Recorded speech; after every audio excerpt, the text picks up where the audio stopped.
What job should marketing get done in a company? Marketing's job, its only job, is to grow the company. That's it. It's to grow the company. That's Devin Bramhall. She was a VP of marketing and then the CEO for Animalz, the legendary agency which I learned a ton from reading their blog, and she is now a fractional chief growth officer. Devin understands marketing from every angle as a CEO, as a VP of marketing, and as an individual contributor, which provides her with crisp and actually helpful advice for modern marketers. Why marketers shouldn't think like CEOs and instead should just think like marketers, and why the point of life is to enjoy it. I hope you enjoy this episode, but before we get back to it, run the intro. Welcome to On Marketing, a show to help you think more strategically about marketing and potentially life. I won't tell you what to think, I'll help you improve how you think. I'm Jordan Ogren, a marketing strategist with 9 years of experience and a podcast host for the last 4. This episode was originally recorded on January 6, 2026. All views shared are the individual views of the host and guests, not those of their employers or associated organizations. This show is intended for informational purposes and not professional advice. Thank you for being here. You had Mark Rogers on recently, and he used to work for me at Animalz. And then when he left, he went to Fresh Paint, and a friend of mine is one of the founders of the company. So it's like, I was like, oh my God, Mark. And I really respect him a lot as a marketer, just like from working with him and seeing what he's done since at Fresh Paint. And one of the things I really like about him is that he is very like purpose driven, but he's also curious. And so he like just listening to him and the way he thinks about like AI and what is SEO now and what is content marketing, like I think he's really spot on about it's not awareness, it's preference, brand preference, right? And I agree with all of that, right? Like marketing does have like the way marketing manifests, the how, right? That's the how. You want to develop brand preference. You want to develop a community around you, right? But those are all the pieces of they're how you fulfill the purpose of marketing exists to grow companies. What Devin did, I'm guessing you didn't have that idea of the job of marketing 10 years ago, 15 years ago when you started, or like what maybe helped you realize, because I've been in this journey as well of like realizing if marketing isn't growing a company, it's just cheerleading and the game still goes on without cheerleaders. So the marketing needs to be more of the head coach. What was it for you? Probably time, just like over and over again, you notice like, oh, marketing needs to drive growth in these ways and pull these levers to do that. And those levers are constantly changing. But love to hear how you've shifted your mind on that. Running a Definition of company. marketing. Boom, being the CEO. Yeah, I'm like, listen, being a career marketer and then going to run a company for 4 years and growing it very successfully, it was almost like it blended all the ingredients together and made everything click. I was like, oh, right? And what was cool about it after is I actually think like having bridged that gap in my own understanding very viscerally, right? By playing deeply on both sides, I started to be able to help my clients better because I can deeply empathize with the CEO now, which you really need to be able to do in order to, if you're a marketer, get them on your side, get them rooting for you, get them excited about what you're doing, to say yes, to kind of stop micromanaging. And on the other side, I was able to help marketers start to understand, why the CEO is pushing back, why, whatever it is they're giving is the reason, like I can see behind that. And so starting to create those aha moments for marketers. And that's, I kind of fell into consulting after I left Animalz. It's been, like 3 years now, maybe 4. And this whole time I've been like, I don't know, like consulting was fine. It was easy. Honestly, it was very easy to make an impact very quickly. And I was bored and I've not been able to figure out my purpose.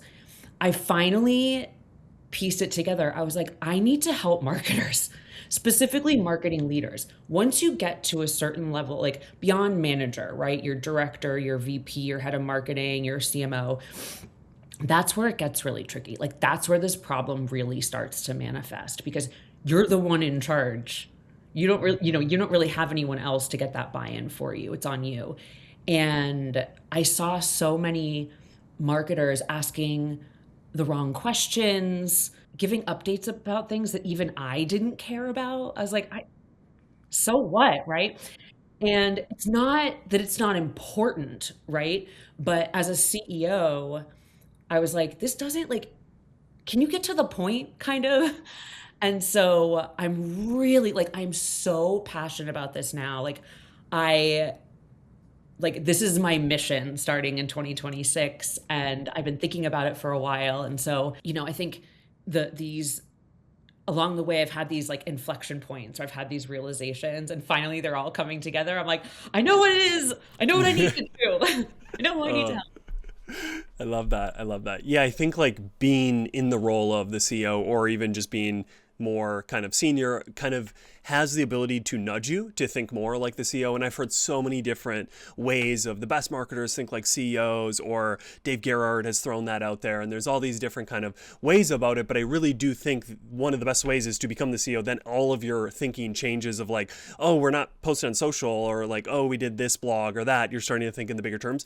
Aside from becoming a CEO of a company, which maybe not all of us have the opportunity, talk to some of those. I know you just talked about the senior level marketers, but maybe some of those like junior to be mid senior eventually. Like, how can we start to make progress on thinking more like a CEO, or getting to where you're at? And maybe it's the things you shed, or it's the things you think differently about. But I'd love to just hear some like tactical things for someone early in their career where they haven't had the opportunity, but they will just be way better when they start thinking in the CEO or growth lens that you're talking about.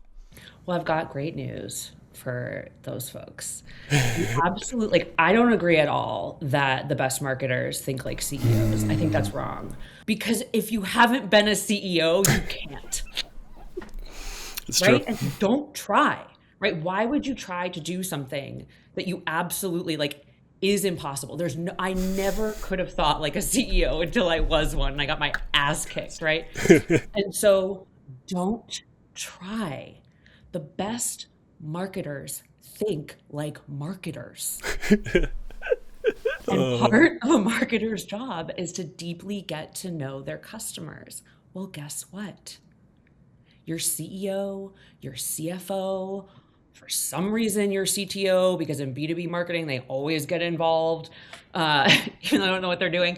Um, but those are your customers too. They're just a customer in a different capacity. They're people you need to convince. And so you study them. You study, you listen to them in a different way, right? When you're in meetings with them, instead of putting on that, like, I know for me, when I was a manager and I first started being in more executive type meetings, I was nervous. I was intimidated. I was like kind of on this defensive mode constantly, trying to prove that I was smart.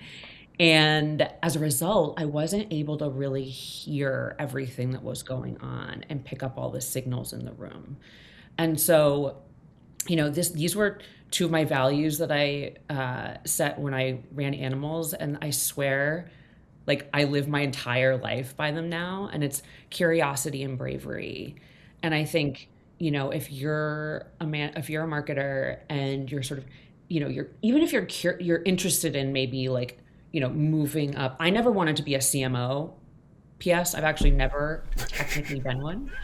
I think it's the worst job in the world right now, just as it stands right now in B2B marketing specifically. But I think what you want to do is put on your curiosity hat. And to be curious does require some bravery because, you're going to have to be in situations that might make you a little uncomfortable, that you're not familiar with, and still be really open to receiving, being, open to asking questions in front of a room where you think everyone's going to think your question is stupid.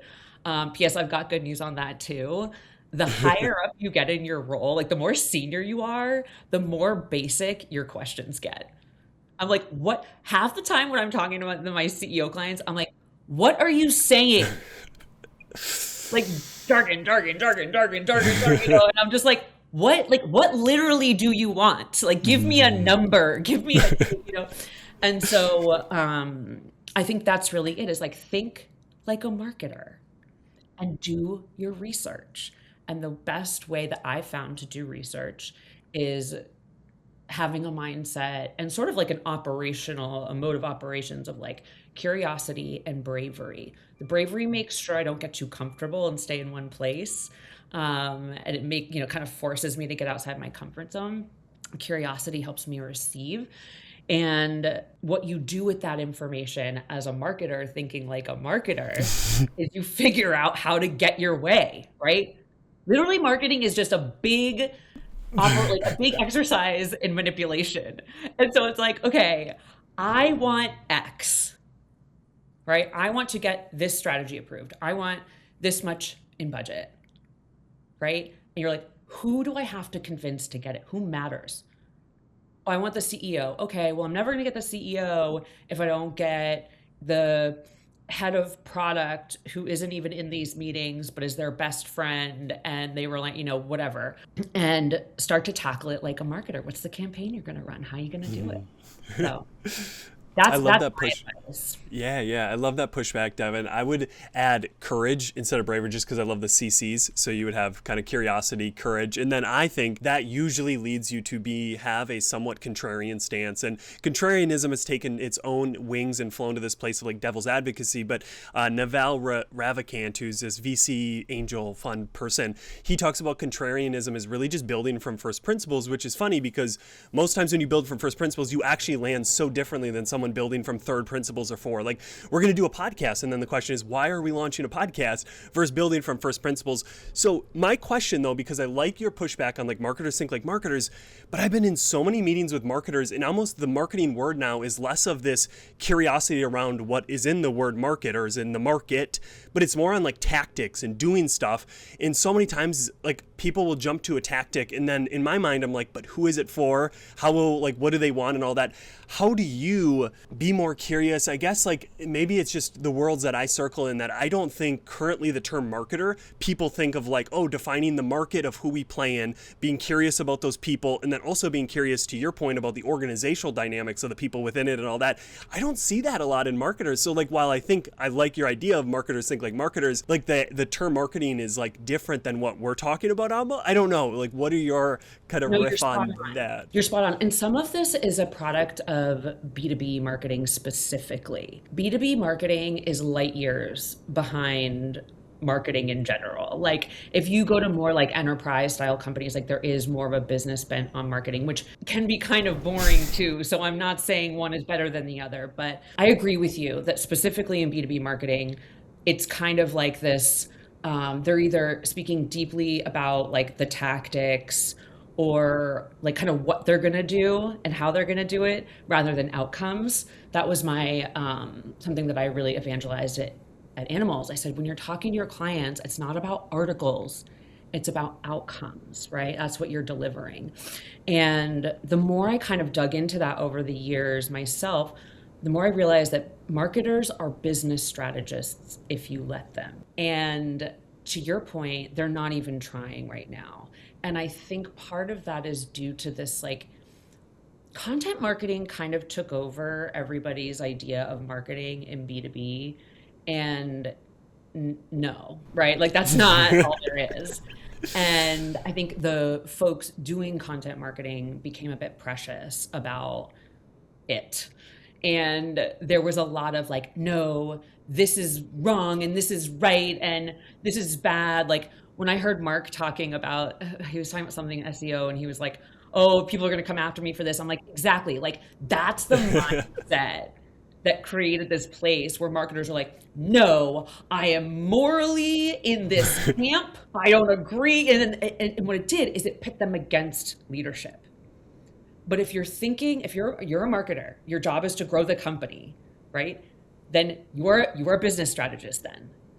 And to be able to grow the company, you need to understand how the company operates, the market that it plays in, like you said, the finances, right? Obviously, you're not going to like get access to the books, but like you can talk to your CFO. You know what I mean? You can ask. The only way I learned how to do the finances for Animalz was just asking a lot of questions of you know what I mean? It's like, I look back on things that I wrote, I'm like, oh, that was stupid. But like, it's what it takes to get there, right? And so I think, those are like taking those tactical steps of like, first it's a mindset switch where it's like, I'm a business strategist tasked with growing the business.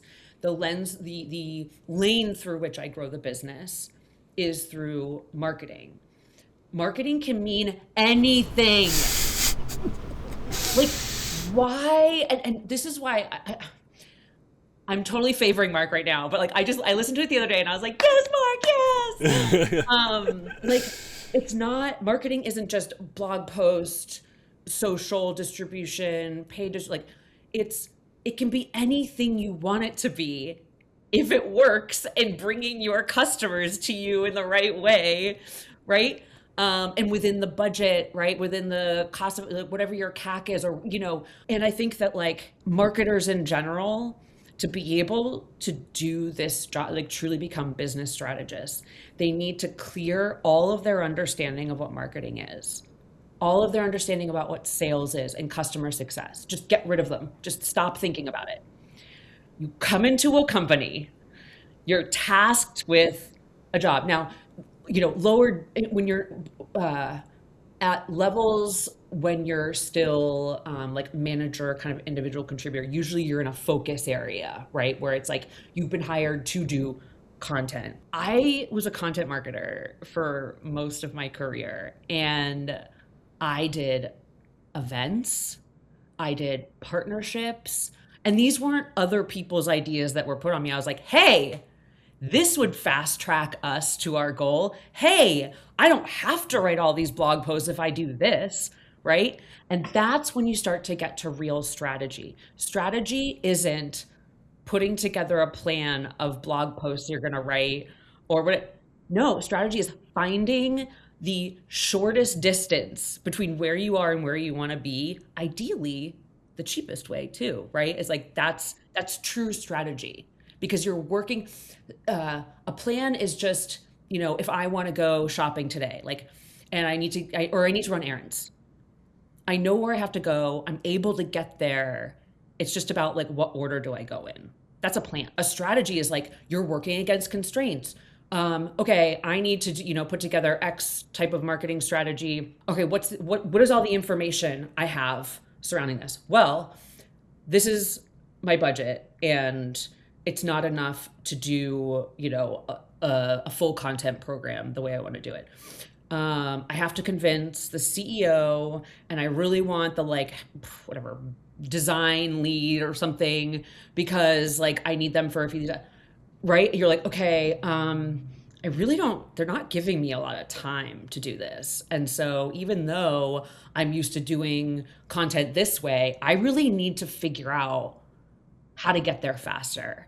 Because if I can, and this is where like, I don't know why I always thought this way. I think I just love getting my way. But it was like, it was always about like the next right place. And so I was like, if I can fulfill this one thing and get my CEO to be psyched, then I can go and ask for this other thing and do this bigger thing, right?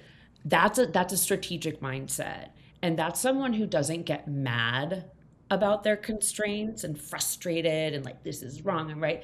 Those are the people who are having way more fun and driving, I believe, more better outcomes, however you want to say it. That was like a masterclass, Devin, on kind of the setting the strategy. And honestly, I know some people listening might be like terrified at all of like understanding the economies of scale for the company and all these things. But like, I think the best marketers are excited about like, and I'm in a role right now where it's like clients or I'm prospecting. So I do that for every prospect to try to be like, how does this company make money? Because if I don't understand that, then it's very hard to like share a strategy or so.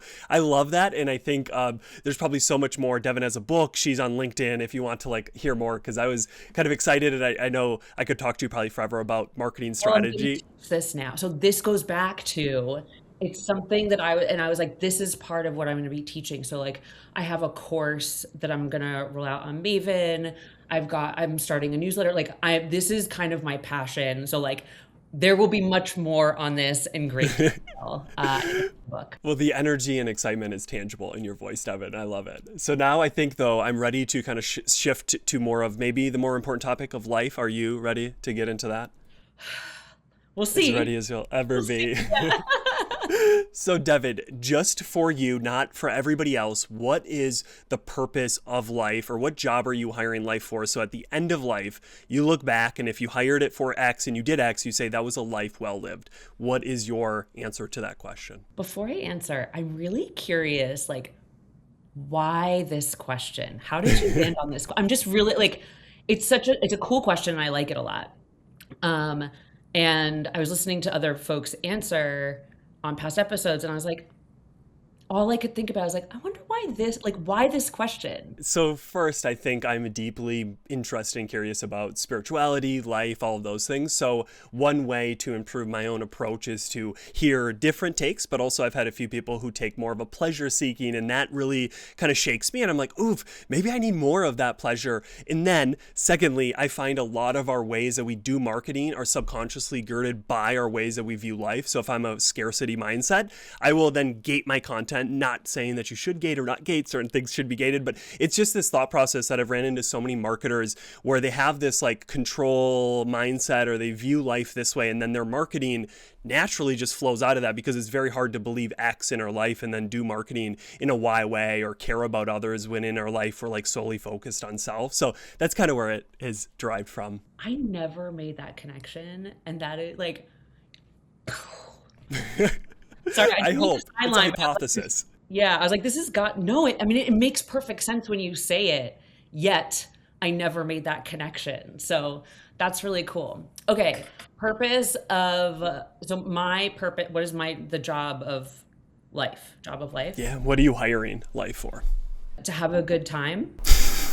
And I say that like the reason I don't say be happy is because it's too optimistic, right? It's like I'm looking at it from a CEO's perspective, which is like stepping way, way back, right? Like my mom used to say, like you're in the balcony in the very back row, furthest away from the stage, right? It's like I just I want to I want to enjoy myself. And that may sound very basic, but per our conversation before the podcast, like that actually is a revelation to me. I spent my entire life and career trying to prove myself in various ways, trying to please people. Oh, if this person likes me, it's not like it was conscious either, right? It's not about social climbing or, even really my reputation. It was about self worth. And it was like only a couple years ago that I was like, oh, I'm supposed to have fun. And so this is a really big, like, it's a big deal to me to be thinking this way in the first place. I consider it more of a practice, right? Because you can't, it's hard to be in that. It's hard. I have an ego. You know what I mean? Like, I love to win. So it is something, that definitely requires practice, but even practicing it is more fun. Because if I find myself in a moment trying too hard in any capacity, I'm like, oh, I can just say less. Like I was writing an email this morning. I was like, this person doesn't care. So I was like, yes, that's great. I say sorry a lot less. It's like this whole idea of so many people talk about, oh, I have all these texts I have to answer or phone, blah, blah, blah. And I'm like, do you though? Like, just because someone reached out to you doesn't mean you have to respond. Just because someone can message you instantly doesn't mean you have to write them right back. Like, I developed a philosophy years ago, and it was um, for email, if I get back to you within a month, I'm on time.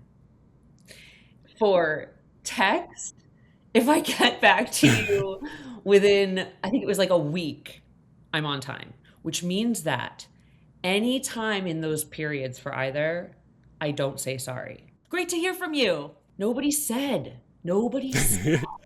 I get to say, you get to say. And that's just Hmm. one of those, like, it's a really obvious example of what I'm talking about, that brings me lots of joy. I ignore text message. I just don't, it's not because I don't like the person or whatever. I just don't feel like writing them back. I love that. And I think it's a bit of a meta point that I believe, I think first, boundaries are super important for everybody, but I know perfectionists have to lean more into those boundaries because you're just going to complete things or you'll run through it. But meta point is that I think I messaged you in 2023 on LinkedIn and I didn't get a response back. I think it was like an in-mail, but then like I just shot my shot again and you responded. So I also think like, life works out, the universe like works its way, so like you can say no to people, it's okay. Like I didn't, maybe for like a day I cried, but like I moved on with my life, it was okay. But like we're Like, here now. you're seeing it. I so probably got so which is though like the meta point of just like things will come back if they need to be, not that you want to neglect emails or texts or whatever, but like so many times we feel obligated to say yes to appearances or certain things, and as they say in a totally different realm, like the teacher shows up when the student's ready, and I just find life happens when it's ready. And if like joy is found in kind of letting those messages go sometimes, more power to you. But I really enjoy your answer. Go ahead, Yeah, jump well, in. just one last thing on that, because you really hit on something that I think is important, is like silence is a strategy. And so, as you think about what you want, if you're always operating like, what do I want out of this situation? What do I want out of my day, et cetera? You think differently about how often you respond to things, and you start to see it as a strategy. And I think that's really important too, is like, yes, boundaries have become this, ubiquitous. And look, I agree, boundaries are important, but I found that thinking about it that way reinforced this, like, almost not a negative mindset, but you're like blocking. And I'm like, no, no, no, no. The whole point of boundaries is to open you up to something better, the thing that you really want, right? You're cutting noise so you have more space for the things that you want and that you enjoy. And so I like, that's why I started to get away from using that term, is like, okay, like you're not putting a wall between you and another country. Right? It's like, no, that's just pure. It's like, no, you're trying to create a better circumstance with which to welcome people and welcome the people that serve you, and just make yourself the kind of person that the people who don't serve you just aren't interested in the first place. Then you don't have to be actively setting boundaries all the time, right? I like it. I like My it. mom used to say, she repeated this quote, I don't know where it came from, but what you go after eludes you, what you become you attract.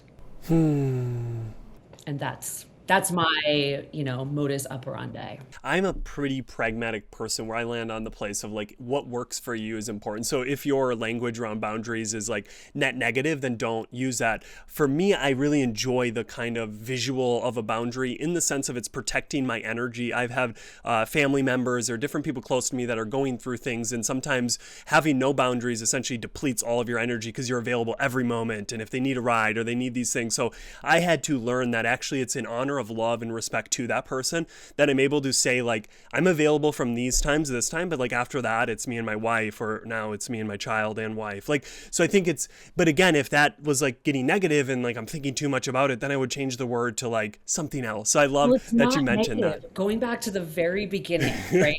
When you say, what is the purpose of marketing? The purpose, right, is the what you want. The boundary is the how. It's not meant to be the destination. So That's true. it's really, I mean, look, I've got blockades left and right here.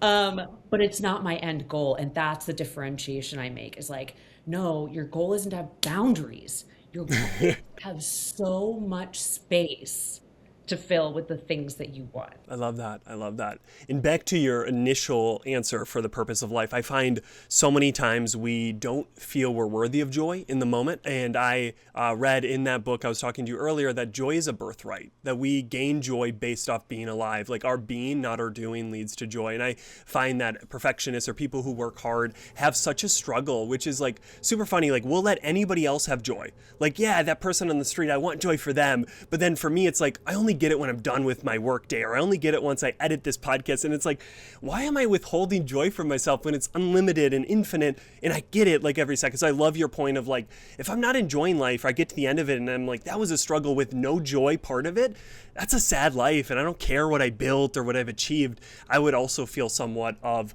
not a failure in that sense, but just I failed at like achieving that joy, which was always present. It's like a cup that like you walk by every day and it's the same filling. And I think like, oh, if I drank it, it would go down. But if I drink it the next day, it's the same level. Every day I walk by that. And I find that with kindness and some of these other things that we don't realize are infinite supplies. Like we can't run out of love, joy, and kindness. Like we have unlimited amounts of it. So I like your point of like, enjoying life. That's such a big thing for people that are trying to strive and achieve and stuff.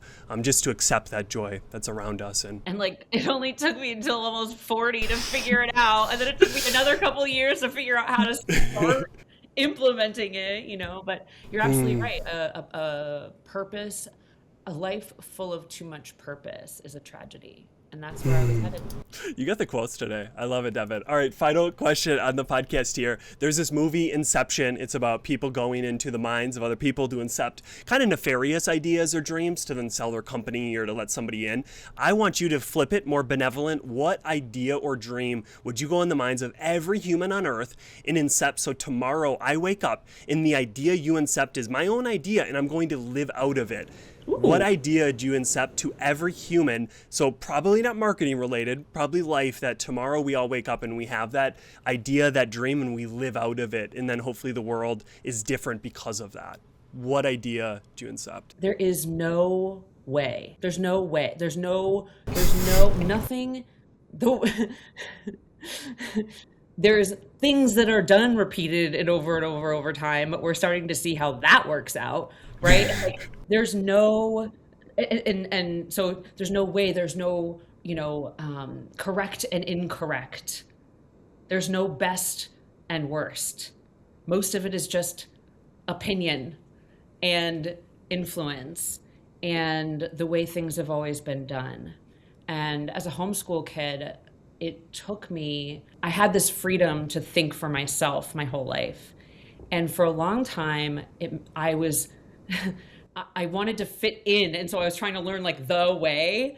And, flash forward to, now after, like, there comes a point in your career where you're like, oh, everyone's making it up.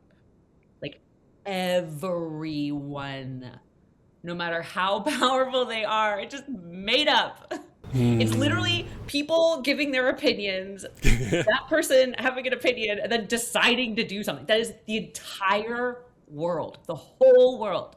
There is no way, which means that you have choice, and you have more choice than you realize. I love that, Devin. I feel there's a lot of tentacles to that, but one tentacle is just this thought of non-dualism. It's a little bit off of what you said of just this thought of we think in so much duality, black and white, good and bad, where really if you start to like break some of those down, it's so ingrained to your point of an opinion that taking the Venezuelan president was bad or it was good, but like in like theory, it was just done. It just happened and we formulate our things. Now, again, you can get to some points where it's whether it's child kind of things done to children or it's hard to kind of not go to a place of bad, wrong, not good. But I do think the more and more we can get out of this framing of like, that's a bad emotion, just to be like, it's an emotion. Maybe I don't enjoy that emotion in the moment, but like good, bad, really. I follow Rupert Sapira, who is a non-dualistic kind of teacher, and he talks so much about that kind of just the experience, or he talks about a screen in a projection on the screen, and the projection is kind of the good and bad. It's a chase in the movie, so our heart starts racing, but really the screen behind it has never changed. The projection on that screen has, and he talks about that being our presence and our I am within us, and that's what we should focus on. So I love your message, because I do think we have so much more choice. And when life, like we put, oh, this is a bad, like things keep happening to me, and we get into that dualistic mindset, it's very hard to move forward or to progress, rather than kind of living in this state of there is no way. I know the Mandalorian would be pissed to hear that, because he, I think, said like, this is the way. But again, I totally agree. We're all making our ways. We're all figuring out, like, no one's arrived, and the only way you can arrive is just to like be present and like arrive in this moment, because you'll never get to a future state that you're like, yes, I now know all the answers. because as the smarter you get, the more you don't know. Yeah, and I think just one last thing on that I think is really important is like I just had the worst year of my entire life. Like so many horror, like I lost my best friend in the whole world, like the one who like the one person you're like, I don't want you to die. Like everybody else can kind of like die and it'll be fine. Like I love you, but like it'll be all right. It's like, you know what I mean? I'm like, this is like, and that was like 1/2 of 1%. And everything went wrong, everything fell apart, and I was miserable, like miserable to a point where I was starting to question like life itself. Not in the like, should I do something about that, but like, what the fuck? And I think that's important to say because a lot of this, like, when you start talking about spirituality, it can go into that, like, self-help mindset where you've got this person standing up there being like, everything's fine. I'm like, no, everything has been objectively horrible. Like the worst kind of pain felt and demoralization, all that. And I'm still like, because what I think about things doesn't matter. And I know that now. I'm able to slowly climb out the other side and have some things I'm excited about right now and be at a different, state of being day to day. It's not where I want to be, but I'm able to revel in it because it's progress.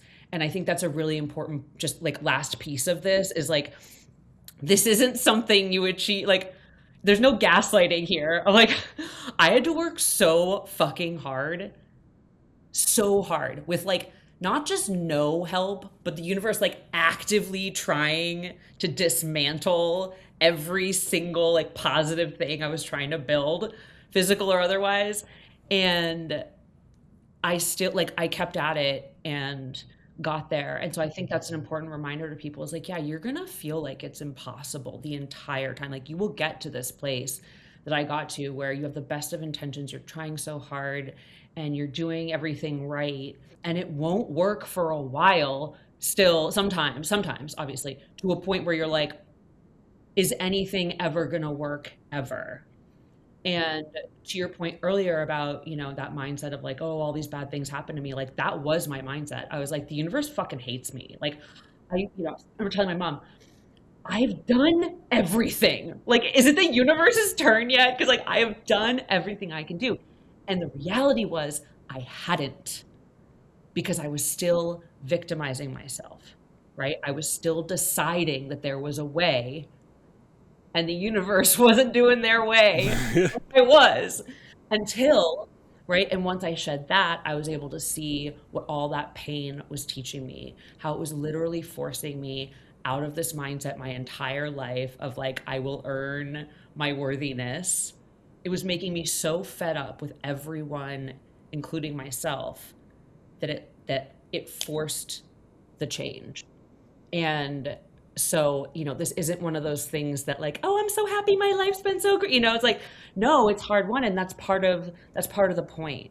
That's part of how you enjoy it more is when you get to that other side. When I finished my last day of chemo, I was elated. Like you have this, and even lately I'm like, oh my God, I have the energy to go to the gym regularly again. Yes. Like, all those things, you start being able to see joy in more things and you forget about that negativity that you had before.